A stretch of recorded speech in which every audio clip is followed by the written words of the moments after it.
Welcome to my YouTube channel. Category 2 ആകട്ടെ 3 ആകട്ടെ എപ്പോഴും സ്ഥിരമായിട്ട് ചോദിക്കുന്ന കുറച്ച് സെറ്റ് ഓഫ് ക്വസ്റ്റ്യൻസ് ഉണ്ട്.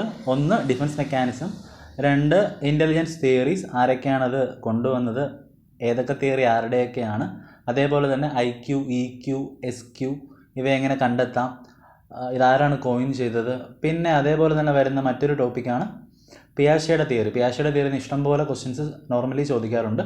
അപ്പം ഈ പറഞ്ഞ വീഡിയോസിൻ്റെയൊക്കെ ലിങ്ക് ഈ വീഡിയോയുടെ ഡിസ്ക്രിപ്ഷൻ ബോക്സിൽ കൊടുത്തിട്ടുണ്ട്, നിങ്ങൾക്ക് അത് പോയി കാണാം. അപ്പം നമ്മൾ ഈ വീഡിയോയിൽ ആദ്യം പറയുന്നത് പിയാഷെയുടെ തിയറി തന്നെയാണ്, കാരണം നമുക്ക് എളുപ്പത്തിൽ മാർക്സ് സ്കോർ ചെയ്യാൻ പറ്റുന്നൊരു തിയറിയാണത്. അപ്പം പിയാഷെ അദ്ദേഹത്തിൻ്റെ സ്കീമയാണ് അദ്ദേഹം ആദ്യം കൊണ്ടുവന്നത്. സ്കീമയെക്കുറിച്ച് അപ്പം അദ്ദേഹം കുറേയധികം ഡെഫിനിഷൻസ് തന്നിട്ടുണ്ട്. ഒന്ന് മെൻ്റൽ സ്ട്രക്ചർ എന്നും, basic building blocks of learning എന്നും, കോഗ്നിറ്റീവ് ഫ്രെയിംവർക്ക്, സൈക്കോളജിക്കൽ സ്ട്രക്ചർ അല്ലെങ്കിൽ ലേണിംഗ് പാറ്റേൺ, ഇവയെല്ലാം സ്കീമയാണ്. ക്വസ്റ്റ്യൻസിന് വന്നു കഴിഞ്ഞാൽ തെറ്റിക്കാതിരിക്കുക. ഇതിനകത്ത് ഏത് ചോദിച്ചു കഴിഞ്ഞാലും അത് സ്കീമയാണ്. Mental structure, cognitive framework, building blocks of learning, psychological structure അല്ലെങ്കിൽ ലേണിംഗ് പാറ്റേൺ. പിന്നെ നമുക്കിതിനകത്ത് പ്രധാനമായിട്ടും അറിഞ്ഞിരിക്കേണ്ട ഒരു 4 ടേംസ് ഉണ്ട് സ്കീമ കൂടാതെ. സ്കീമയുണ്ട്, അഡാപ്റ്റേഷനിൽ തന്നെ അസിമുലേഷനും അക്കോമഡേഷനും, പിന്നെ വരുന്ന ടേമാണ് ഇക്വിലിബ്രേഷൻ, പിന്നെ ഓർഗനൈസേഷൻ. അപ്പം നമുക്ക് അഡാപ്റ്റേഷനിൽ വരുന്നതാണ് അസിമുലേഷൻ എന്നും അക്കോമഡേഷൻ എന്നും ഞാൻ ഓൾറെഡി പറഞ്ഞു. അപ്പം നമുക്ക് സ്കീമ തൊട്ട് തുടങ്ങാം. സ്കീമ എന്ന് പറയുന്നത് എന്താണ്? ഇപ്പം നമ്മളൊരു ഡോഗിനെ കണ്ടു, ആ ഡോഗിനെ കുറിച്ച് കുറേയധികം ഒരു മെൻ്റൽ ഫ്രെയിംവർക്ക് എന്ന രീതിയിൽ നമ്മൾ അതിനെക്കുറിച്ച് മനസ്സിലാക്കി വെക്കുന്നു.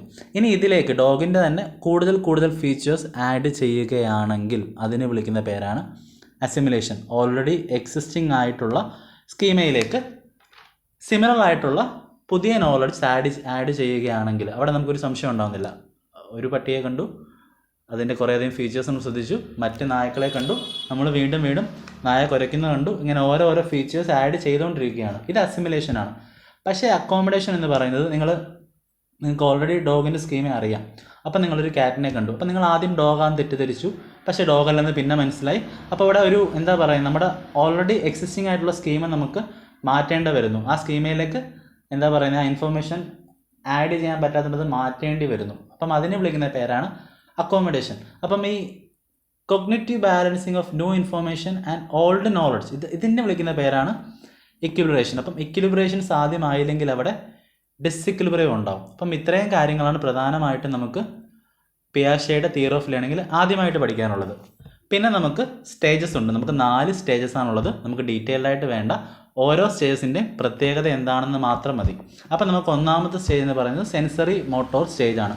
അപ്പം ആ ഒരു എത്ര തൊട്ട് എത്ര വയസ്സ് വരെയാണ്, അതിനെത്ര ഇമ്പോർട്ടൻസ് കൊടുക്കണമെന്ന് ഞാൻ പറയില്ല, പക്ഷേ അത് ഓർത്തിരിക്കുക എളുപ്പമാണ്. 0 to 2 years ആണെങ്കിൽ സെൻസറി മോട്ടോർ സ്റ്റേജ്. ആ ഒരു സ്റ്റേജിൽ കൂടുതലും സെൻസസ് ഉപയോഗിച്ചാണ് നമ്മൾ കാര്യങ്ങൾ പഠിക്കുന്നത്, കാര്യങ്ങൾ മനസ്സിലാക്കുന്നത്. അപ്പം ഈ ഒരു സ്റ്റേജിൻ്റെ പ്രധാനപ്പെട്ട പ്രത്യേകത എന്ന് പറയുന്നത് ഒബ്ജക്റ്റ് പെർമനൻസ് ആണ്. ഞാനത് എക്സ്പ്ലെയിൻ ചെയ്യാനൊന്നും നിൽക്കുന്നില്ല. ഒബ്ജക്റ്റ് പെർമനൻസ് കാണപ്പെടുന്ന സ്റ്റേജ് ഏതാണ്? അപ്പം സെൻസറി മോട്ടോർ സ്റ്റേജാണ്. നമ്മുടെ രണ്ടാമത്തെ സ്റ്റേജാണ് പ്രീ ഓപ്പറേഷണൽ സ്റ്റേജ്. അപ്പം അതിൻ്റെ ഒരു ഏജ് നോക്കുക, 2 to 7 years ആണ്. അത് വീണ്ടും ഡിവൈഡ് ചെയ്തിട്ടുണ്ട്, അതൊക്കെ വേണമെങ്കിൽ പഠിച്ചു വയ്ക്കാം. നമുക്ക് അവിടെ പ്രധാനമായിട്ടും പഠിച്ചിരിക്കേണ്ട 4 പോയിന്റ് എന്ന് പറയുന്നത്, കുട്ടികൾ പ്രിറ്റൻഡ് പ്ലേ, അമ്മയും അച്ഛനോ കളിക്കത്തില്ലേ, അതൊക്കെ ഏത് സ്റ്റേജിലാണ്? 2 മുതൽ 7 വയസ്സ് വരെയുള്ള പ്രായത്തിലാണ് കുട്ടികൾ അത് കളിക്കുന്നത്. അത് ഏത് സ്റ്റേജാണ്?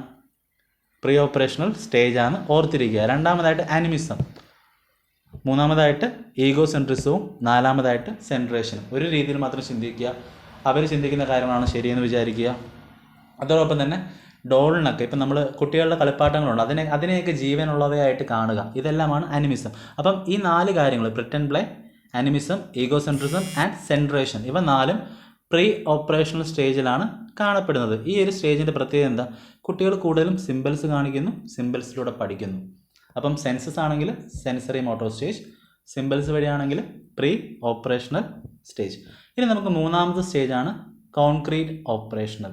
അപ്പം കോൺക്രീറ്റ് ഓപ്പറേഷണൽ മുതലാണ് ലോജിക്കൽ തിങ്കിങ്ങും ഇൻഡക്റ്റീവ് തിങ്കിങ്ങും, കാര്യങ്ങൾ ഇൻഡ്യൂസ് ചെയ്തെടുക്കുക, ഇങ്ങനെയുള്ള രീതികളൊക്കെ എവിടെ വരുന്നത്? കോൺക്രീറ്റ് ഓപ്പറേഷണൽ സ്റ്റേജിലാണ്. ഇനി നിങ്ങളെ തെറ്റിക്കാനായിട്ട് ഈഗോ സെൻട്രിസം ഇട്ടുതരും. ഈഗോ സെൻട്രിസം തുടങ്ങുന്നത് പ്രീ ഓപ്പറേഷണൽ സ്റ്റേജിലും ഡിസപ്പിയർ ചെയ്യുന്നത് കോൺക്രീറ്റ് ഓപ്പറേഷണൽ സ്റ്റേജിലുമാണ്. ഒരിക്കലും തെറ്റിക്കാതിരിക്കുക.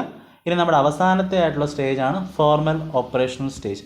ഫോർമൽ ഓപ്പറേഷൻ സ്റ്റേജിലാണ് അബ്സ്ട്രാക്ട് തിങ്കിങ്ങും അബ്സ്ട്രാക്ട് റീസണിങ്ങും. ഇല്ലാത്ത കാര്യങ്ങളെക്കുറിച്ച് അല്ലെങ്കിൽ നമ്മൾ ഒത്തിരിയധികം കാര്യങ്ങളെക്കുറിച്ച് നമ്മൾ എന്താ പറയുന്നത്, ചിന്തയുടെ മണ്ഡലങ്ങൾ ഉയർന്ന് നമുക്ക് ഇമാജിൻ ചെയ്യാൻ തുടങ്ങും. നമ്മൾക്ക് ഇല്ലാത്ത കാര്യങ്ങൾ അല്ലെങ്കിൽ കാണാത്ത കാര്യങ്ങൾ ഇമാജിൻ ചെയ്യാൻ തുടങ്ങും. അത് എന്താ പറയുന്നത്, ഒരു ഹയർ ഓർഡർ തിങ്കിങ് ലെവലാണ്.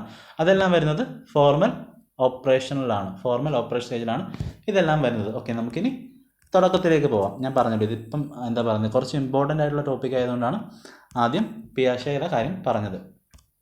ഇനി നമുക്ക് BEd സിലബസിൽ പ്രധാനമായിട്ടും നിങ്ങളുടെ കേറ്റഡ് സിലബസിൽ പഠിക്കാനുള്ള ബിഹേവിയർ സീരീസ് 3 എണ്ണമാണ്. Classical conditioning, trial and error learning, operant conditioning. നമുക്ക് പ്രധാനമായിട്ടും ഇതാരാണ് കൊണ്ടുവന്നത്, ഇതിൻ്റെയൊക്കെ എക്സ്പെരിമെൻറ്റ് ആനിമൽസ് എന്തായിരുന്നു, ഇത് മാത്രം നോക്കി പോയാൽ മതി.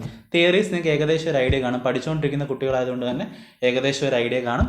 അപ്പം ഒന്നാമത് തിയറി ഏതായിരുന്നു, ക്ലാസിക്കൽ കണ്ടീഷനിങ്. ക്ലാസിക്കൽ കണ്ടീഷനിങ് പേര് വരാൻ കാരണം എല്ലാ രീതിയിലും ക്ലാസിക്കലായിട്ട് അവതരിപ്പിച്ച ഒരു തിയറിയായിരുന്നു. എല്ലാം ഉൾക്കൊണ്ട് ഒരു പ്രോപ്പർ തിയറിയുടെ രൂപത്തിൽ അവതരിപ്പിച്ചത് കൊണ്ടാണ്, ഒരു ക്ലാസിക്കൽ വേയിൽ അവതരിപ്പിച്ചത് കൊണ്ടായിരുന്നു ക്ലാസിക്കൽ കണ്ടീഷനിങ് എന്നിട്ടുള്ള പേര് വന്നത്. അപ്പം അത് കൊണ്ടുവന്നത് ഇവാൻ പാവ്ലോവ് ആണ്. ഇവാൻ പാവ്ലോവ് തന്നെയാണ് ഫാദർ ഓഫ് കണ്ടീഷൻഡ് റിഫ്ലക്ഷൻ. ചോദിക്കാൻ സാധ്യതയുള്ള ഒരു ചോദ്യമാണ്. അതോടൊപ്പം അദ്ദേഹം ഉപയോഗിച്ച എക്സ്പെരിമെൻ്റൽ ആനിമൽ എന്ന് പറയുന്നത് ഒരു ഡോഗായിരുന്നു. അപ്പം നമുക്ക് ആ ബെല്ലിൻ്റെയും സ്റ്റിമുലസിൻ്റെ എല്ലാം നമ്മൾ പഠിച്ചിട്ടുണ്ട്. അപ്പോൾ ഇത്രയും കാര്യങ്ങൾ മാത്രം ഓർത്തിരിക്കുക.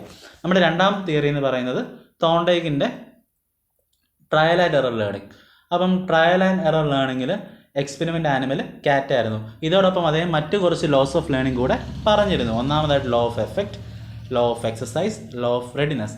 ഇത് ഓർത്തിരിക്കാനായിട്ട് ഞാൻ എന്താ പറയുന്നത്, കൂടുതൽ എക്സ്പ്ലെയിൻ ചെയ്യുന്നില്ല. നിങ്ങൾക്ക് എളുപ്പത്തിൽ മനസ്സിലാക്കി വെക്കാൻ പറ്റുന്ന 3 ലോസാണ്. ഇപ്പം എന്താ പറയുന്നത്, കുട്ടികൾക്ക് വേണ്ട കാര്യങ്ങൾ വേണ്ട രീതിയിൽ നടന്നു കഴിഞ്ഞാൽ അത് പ്രോപ്പറായിട്ട് അവരിൽ റീഇൻഫോഴ്സ് ചെയ്യപ്പെടുന്നുണ്ട്, അല്ലെങ്കിൽ അവർ പ്രോപ്പറായിട്ട് ഒരു ഫീസിബിൾ റിസൾട്ട് കിട്ടുന്നുണ്ടെങ്കിൽ അവർക്ക് ആ കാര്യങ്ങൾ ചെയ്യാനായിട്ട് ടെൻഡൻസി കൂടുതലായിരിക്കും. അപ്പം ഈ ഒരു ബേസിക് പോയിന്റിൽ നിന്ന് ലോ ഓഫ് എഫക്റ്റും ലോ ഓഫ് എക്സസൈസും ലോ ഓഫ് റെഡിനെസ്സും നിങ്ങൾ ഓർത്തിരിക്കുക. അപ്പോൾ നമുക്കിനി അടുത്തതായിട്ട് പഠിക്കാനുള്ളത് സ്കിന്നറിൻ്റെ ഒപ്പറന്റ് കണ്ടീഷനിങ് ആണ്. അപ്പം ഒപ്പറന്റ് കണ്ടീഷനിൽ 2 എക്സ്പെരിമെൻ്റ് ആനിമൽ ഉണ്ടായിരുന്നു, ഒരു റാറ്റും അതേപോലെ തന്നെ പീജോണും. അപ്പം ഇത്രയും കാര്യങ്ങൾ ഓർത്ത് വെച്ചേക്കാം. ഇനി നമുക്ക് ഈ ഒരു ടോപ്പിക്കിൽ കൺഫ്യൂസിംഗ് ആയിട്ട് വരുന്നത് ഒപ്പറൻറ്റും ക്ലാസിക്കൽ കണ്ടീഷനിങ്ങുമാണ്. അപ്പോൾ നമുക്ക് ജസ്റ്റ് അത് ഒന്നുകൂടെ പറയാം. ക്ലാസിക്കൽ കണ്ടീഷനിങ് കൊണ്ടുവന്നത് പാവ്ലോവും, ഒപ്പറൻ്റ് ആണെങ്കിൽ സ്കിന്നറുമാണ്.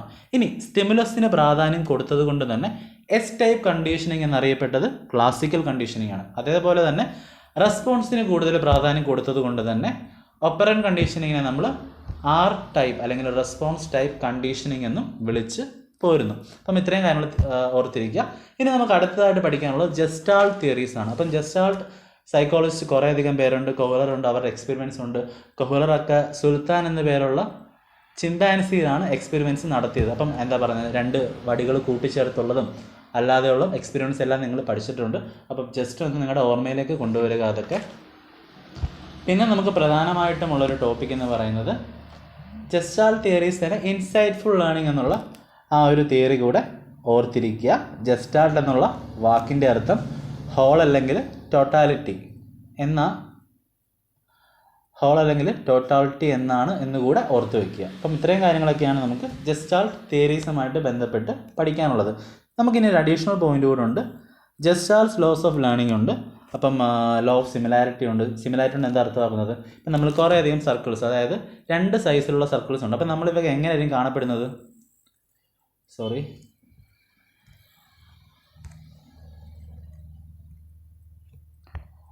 ഇതിൻ്റെ ഫിഗർ ഇതല്ല.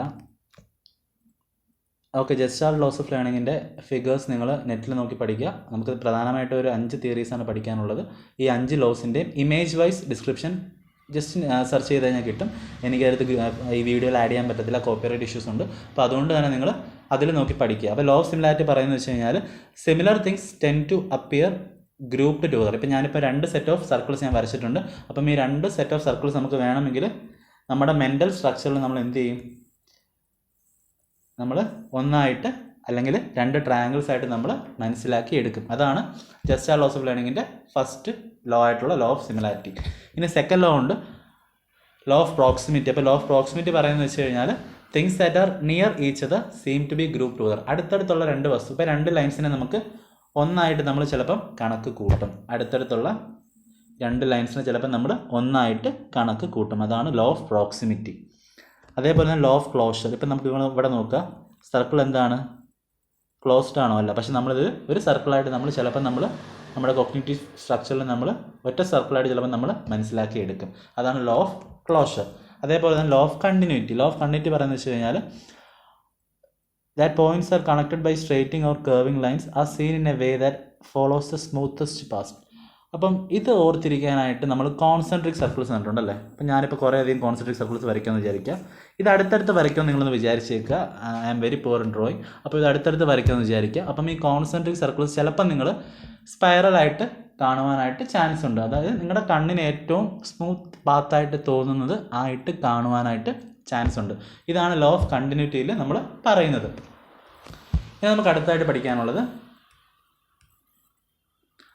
ബ്രൂണറിൻ്റെ ഡിസ്കവറി ലേണിംഗ് ആണ്. അപ്പം ബ്രൂണറിൻ്റെ ഡിസ്കവറി ലേണിംഗ് കൂടെ പഠിപ്പിച്ചുകൊണ്ട് ഞാൻ ഈ ക്ലാസ് നിർത്തിയാണ്. അപ്പം പ്രധാനമായിട്ടും 3 സ്റ്റേജസാണ് അദ്ദേഹം പറഞ്ഞത്. 3 റെപ്രസെൻറ്റേഷൻ ആയിരുന്നു അദ്ദേഹം പറഞ്ഞു വെച്ചത്.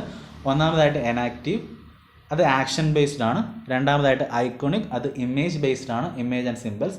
And third one is image based ആണ്. Third one is symbolic representation, language based. ഇത് ഓർത്തിരിക്കാനൊരു എളുപ്പ വഴി പറഞ്ഞുതരാം. നമ്മൾ കണക്ക് പഠിക്കുകയല്ലേ, നമ്മൾ ചെറിയ ഏജസിൽ, വളരെ ചെറിയ ഏജസിൽ നമ്മൾ എങ്ങനെ പഠിപ്പിക്കുന്നത്?